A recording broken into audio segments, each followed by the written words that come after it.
आप सब dark web से फैमिलियर तो होंगे ही। यूट्यूब पर काफ़ी सारे वीडियोस हैं डार्क वेब पर, एंड डार्क वेब जो है वो काफ़ी बदनाम है। हालांकि ये कहना सही नहीं होगा कि डार्क वेब जो है वो सिर्फ इलीगल क्रिमिनल एक्टिविटीज ही होती हैं उस पर, but it's a huge part of it. बस कुछ ही क्लिक से आपको डार्क वेब पर guns, drugs and illegal porn का एक्सेस मिल जाता है। आप एक हिटमैन भी हायर कर सकते हो, या फिर जैसा इस केस में हुआ है, you can search for a partner in crime. अगर इस वीडियो पे अच्छा रिस्पॉन्स आया तो नेक्स्ट वीडियो में जरूर डार्क वेब पे बनाऊंगा। तो इसी प्रॉमिस के साथ आज का केस स्टार्ट करते हैं। 17 अगस्त 2007 को डार्क वेब की गहराइयों में एक मैसेज आता है, एंड उस मैसेज में लिखा था, मैं एक क्राइम पार्टनर की तलाश में हूँ, क्या कोई मेरे साथ काम करना चाहेगा।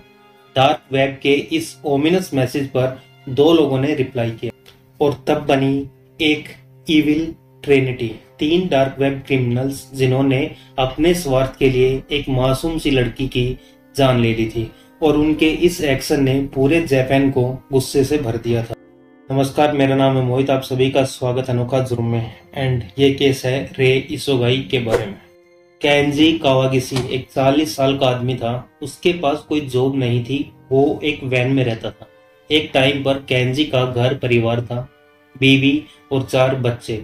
वो चाहता था एक नॉर्मल लाइफ जी सकता था, बट एक फैमिली होने के बावजूद भी वो कभी क्राइम की दुनिया से बाहर नहीं निकल पाया। 1999 में केंजी ने डार्क वेब यूज करना शुरू कर दिया था। वो डार्क वेब पर लोगों के बैंक अकाउंट डिटेल्स बेचता और खरीदता था, जिनसे उन लोगों के साथ फ्रॉड होते थे। इससे केंजी के घर पे थोड़ा एक्स्ट्रा कैश आने लग गया था, बट उसका कोई फायदा नहीं हुआ था, क्योंकि वो कैश केंजी अपनी बुरी आदतों में उड़ा दिया करता था। एक टाइम तो ऐसा आया था कि केंजी और उसकी फैमिली से उनका घर भी छीन लिया गया था, क्योंकि केंजी वो मॉर्गेज पे नहीं कर पाया। ऊपर से केंजी के बीवी और बच्चे भी उसे छोड़कर चले गए। एक टर्न्स आउट कि केंजी बहुत ज्यादा अब्यूसिव था, एंड थैंक्स फॉर कि उसकी वाइफ ने और सहन नहीं किया और उसके डाइवोर्स दे दिया। अब केंजी जो है वो बिल्कुल अकेला हो गया था। 2003 से लेके 2007 के बीच में उसने छोटी मोटी जॉब्स की, और वो काफी बार जेल भी होकर आया अपने डार्क वेब फ्रॉड्स की वजह से। 2007 में जब वो जेल से बाहर आया तो उसने डार्क वेब पर एक मैसेज डाला, जिसमें लिखा था, मैं एक क्राइम पार्टनर की तलाश में हूँ, क्या कोई मेरे साथ काम करना चाहेगा। इस मैसेज पर 2 लोगों ने रिप्लाई भी कर दिया। पहले आदमी का नाम था सुकासा गांधा। सुकासा गांधा एक 36 साल का आदमी था, एंड उसकी लाइफ बहुत ट्रबल थी। स्कूल में बच्चों ने इसे bully किया और घर में इसके पापा ने इसे अब्यूज किया। सुकासा क्रोनिक हेडेक से सफर करता था, और इतने एब्यूसिव इन्वायरमेंट की वजह से उसने एक लोकल गैंग ज्वाइन कर ली थी, और वो छोटे मोटे क्राइम्स करने भी लगा था। और केंजी की तरह ये भी डार्क वेब पर फ्रॉड्स करने लग गया था। 1989 में सुकासा ने अपनी ग्रेजुएशन पूरी की, और वो एक न्यूज़पेपर कंपनी में काम भी करने लग गया था, बट उसकी जो सैलरी है वो इतनी कम थी कि उसे अपनी गर्लफ्रेंड से पैसे मांगने पड़ते थे। तो केंजी की तरह सुकासा पर भी काफी कर्ज था, और वो पैसों के लिए बहुत ज्यादा डेस्परेट था। दूसरा आदमी जिसने उसने उस लिंक पर क्लिक किया था वो था योशितोमो होरी। योशी एक 32 साल का डार्ट प्लेयर था। Dart player, I never knew it was new thing. Anyways, तो योशी का कोई क्रिमिनल रिकॉर्ड तो नहीं था, बट उसके सर पे 4 मिलियन येन का डेट था, और वो पैसों के लिए बहुत ज्यादा डेस्परेट था। तो केंजी, सुकासा और योशी में 2 चीजें बहुत ही सिमिलर थी। उन तीनों के सिर पर कर्ज था, और वो तीनों पैसों के लिए कुछ भी कर सकते थे। अब बात करते इंसिडेंट की। इंसिडेंट कहाँ से हुआ? 21 अगस्त 2007 को वो तीनों योशी के घर पर मिले, जहां पर उन्होंने अपनी एवल स्कीम बनाई। उन्होंने प्लान बनाया कि वो कसिनो जाने वाले लोगों का पीछा करेंगे और उन्हें किडनैप करके वो उनसे पैसे निकलवा लेंगे। कसिनो वाले लोगों को शायद उन्होंने इसीलिए चुना होगा क्योंकि उन्हें लगा होगा कि अगर वो कसिनो जाकर पैसा खर्च कर रहे हैं तो उनके पास ऑब्वियसली बहुत सारा पैसा होगा।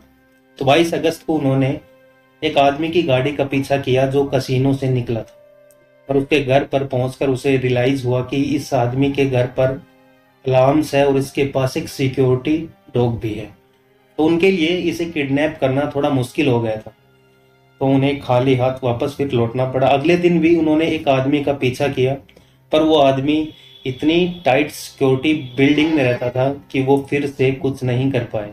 अपने हर फेल्ड अटेम्प्ट के साथ वो तीनों फ्रस्ट्रेट हो जाते हैं। अब वो इतने डेस्परेट हो गए थे कि वो कुछ भी करने के लिए तैयार थे। तब उन्होंने टारगेट किया रे इसोगाई को। रे इसोगाई एक 31 साल की लड़की थी जो वहां पर एक लोकल फर्म में क्लर्क थी। ये 28 जुलाई 1976 में पैदा हुई थी। अनफॉर्चुनेटली वो जब छोटी थी तो उसके पापा की डेथ हो गई थी। उसके बाद उसकी माँ ने ही अकेले उसे बड़ा किया और उसके पापा की कमी कभी भी महसूस होने नहीं दी। रे ने हाई स्कूल से ड्रॉप आउट ले लिया था और ड्रॉप आउट लेते ही उसने एक जॉब ले ली थी which made her mamma proud. उसका ये सपना था कि वो अपनी माँ के लिए एक घर खरीदेगी। रे एक strong, hard working and caring women थी। अब वो 31 साल की हो गई थी तो उसका सारा फोकस अपने करियर के ऊपर आ गया था। 24 अगस्त 2007 को रे अपने ऑफिस में उस दिन ओवर टाइम कर रही थी, तो ऑफिस से निकलते निकलते उसे थोड़ा सा लेट हो जाता है। बट रे को कोई फिक्र नहीं थी इस चीज की, उसका अपार्टमेंट पास में ही था। रे जब घर जा रही थी तो उसे रास्ते में एक गाड़ी मिलती है जो उसके पास से निकली। रे ने उस पर ज्यादा ध्यान नहीं दिया, वो आगे निकल गई। आगे जाकर उसे एक आदमी मिला। वो आदमी बहुत ही ज्यादा कंफ्यूज एक्ट कर रहा था, मानो वो पागल हो। उसने रे से पूछा कि यहाँ पर आसपास कोई कन्वीनियंस स्टोर है। रे उसका जवाब देने ही लगी थी कि एक आदमी ने पीछे से आकर रे को पकड़ लिया। रे बहुत ज्यादा जोर से चीखे चिल्लाई, लेकिन वहां किसी ने भी उसकी आवाज नहीं सुनी। उन तीनों ने रे को उस गाड़ी में डाला और वहां से ले गए। गाड़ी में उन्होंने रे को हैंड्स कप पहना दिए और उसे एक सुनसान जगह पर लेकर गए। उन्होंने रे के बैग से 62,000 येन और एटीएम कार्ड भी चुरा लिए। उसके बाद उन्होंने एक चाकू निकाला और रे को फोर्स करने लगे कि वो उन्हें एटीएम कार्ड के पिन नंबर दे दे। रे इस मोमेंट पर बहुत ज्यादा डर गई थी और अपनी जान बचाने के लिए उसने पिन नंबर भी दे दिए थे। रे का एटीएम कार्ड, उसका पैसा लेना उनके लिए काफी नहीं था। केंजी ने उसका करने की कोशिश की, लेकिन थैंकफुली उसे सुकासा और योशी ने रोक लिया था। इट्स सो बिजार्ड मी कि केंजी का भी एक परिवार था, उसके भी बच्चे थे और उसने रे का करने की कोशिश की। रे अब बहुत ज्यादा डर गई थी और उसने कार से बाहर निकलने की कोशिश की और तब उन तीनों ने डिसाइड किया कि वो रे को मार डालेंगे। रे अपनी जान की भीख मांगती हुई और वो जो लोग थे तीनों, उन्होंने पैकिंग जो टेप होती है उसके मुंह पर बांधी और सर पर उसके 30 बार हथौड़े से वार किया। जब उसे हथौड़े से मार रहे थे तो बाकी दो लोग एक रस्सी से उसका गला घोट रहे थे। उन 3 डार्क वेब किलर्स ने एक मासूम को बेरहमी से मार डाला था। इतने विशियस अटैक के बाद रे का बच पाना नामुमकिन था। सुबह के 4 बजे उन्होंने रे की बॉडी को किसी जंगल में फेंक दिया।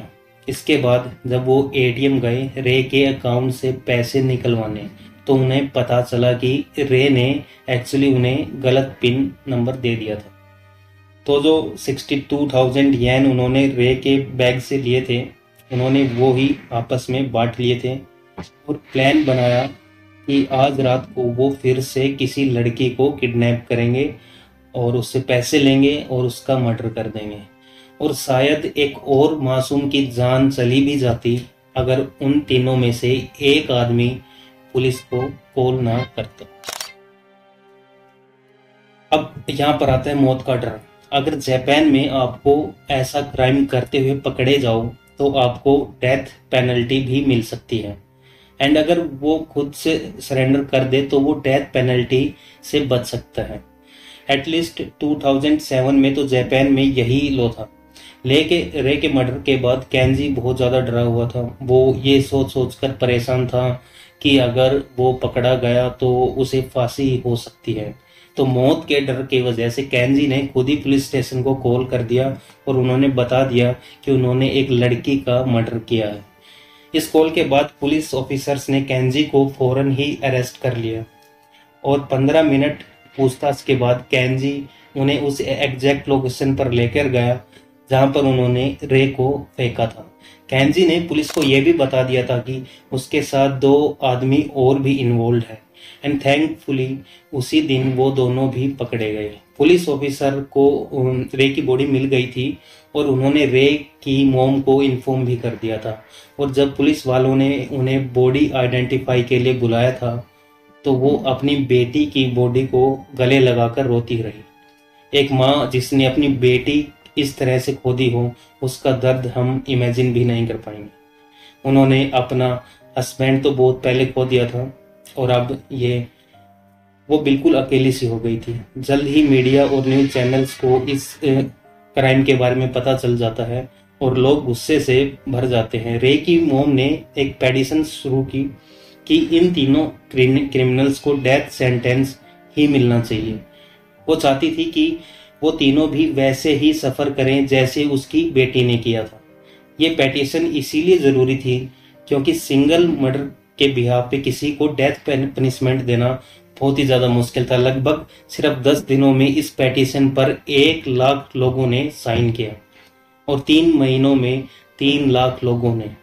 और अब हम आते हैं इस केस की कोर्ट हियरिंग्स पर। ये जो इंसिडेंट था इस बारे में कोर्ट के अंदर केंजी और बाकी 2 लोगों ने इमीडिएटली अपना क्राइम जो है कन्फेस कर लिया और उनसे पूछा गया कि इस मर्डर का प्लान किसने किया था। तब वो एक दूसरे की तरफ पॉइंट करने लग गए। उन तीनों के चेहरे पर जरा भी अफसोस नहीं था और न ही उनके चेहरे पर अफसोस नजर भी आ रहा था। कोर्ट हियरिंग के टाइम सुकासा ने तो रे का मजाक भी उड़ाया था। 18 मार्च 2009 को कोर्ट ने केंजी और योशी को लाइफ इम्प्रिजनमेंट का सेंटेंस दिया और सुकासा को डेथ पेनल्टी दे दी। पहले तो कोर्ट ने योशी को भी डेथ सेंटेंस दिया था, लेकिन उसकी एक सक्सेसफुल अपील के बाद वो सेंटेंस विड्रॉ कर लिया गया। उसे लाइफ इम्प्रिजनमेंट हुई उसके बाद। और केंजी ने जो सरेंडर कर ही दिया था, इसीलिए उसे भी डेथ सेंटेंस नहीं मिल पाया। 25 जून 2015 को सुकासा को फांसी लगा दी गई। इट्स सो अनफॉर्चुनेटली कि रे जैसी लड़की के साथ इतना बुरा हुआ। आपको पता है रे अपनी सैलरी से आधा हिस्सा हमेशा सेव करती थी ताकि एक दिन वो अपनी मोम के लिए एक घर खरीद सके। रे was so pure hearted and हम सब प्रे करते हैं कि जो उसके साथ हुआ वो फिर कभी किसी के साथ ना हो। Thank you so much for watching this video. अगर आपको इस केस के बारे में कुछ कहना है या फिर वीडियो अच्छी लगी हो तो लाइक कीजिए। अगर कुछ बोलना है तो आप कमेंट कर सकते हैं और आप चाहो तो वीडियो को शेयर कर सकते हो और इस चैनल को सब्सक्राइब भी जरूर कर सकते हो। Thank you. नेक्स्ट वीडियो में मिलते हैं।